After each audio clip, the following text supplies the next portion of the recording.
اگر یہ کہتے ہیں کہ اگر کوئی صرف خیال زنا سے لذت حاصل کرتا ہے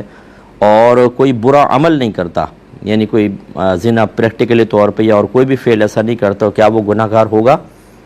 دیکھیں، اس طرح جان بوجھ کے ذہن میں خراب قسم کے خیال لانا، اگر اس کا نتیجہ کوئی غلط نہیں نکلتا تو مکروہ تنزیہی ہے،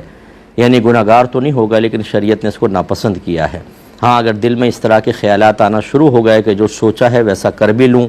یا ابھی نہیں ہے لیکن بعد میں اس نے محسوس کیا تھا کہ بہت پریشر کے ساتھ خواہش بیدار ہوئی ہے کچھ عمل کرنے کی، اور وہ غور کرے تو نتیجہ وہی تسلسل سے سوچنا ہے، تو اب اس میں کراہت بڑھتی جائے گی، حتیٰ کہ اگر اندیشہ پیدا ہوگا تو پھر مکروہ تحریمی ہوگا ایسے خیالات کا لانا، اور اگر واقعی وہ حرام میں مبتلا ہو جائے گا، اس کو یقین ہے، تو پھر یہ حرام کے درجے تک بھی پہنچ سکتے ہیں، اس کا حکم سخت اور ہو سکتا ہے۔ اس لیے کوشش یہ کرنی چاہیے کہ جب ایک چیز انیشیل اسٹیج پر ہے تو اس سے بچیں، کیونکہ ہر ایک کے اندر وہ طاقت نہیں ہوتی کہ آگے چل کر اس سے محفوظ رہ سکے، اور پھر وہ حقیقی گناہ میں پڑ جائے گا، اور پھر ندامت اور توبہ، اور بعض اوقات یہ معاملات ایسے ہوتے ہیں کہ ساری زندگی کے لیے تکلیف کا سبب بن جاتے ہیں۔ اس لیے اگر اللہ تبارک و تعالیٰ نے ایک پرسکون لائف عطا فرمائی ہے تو اس کو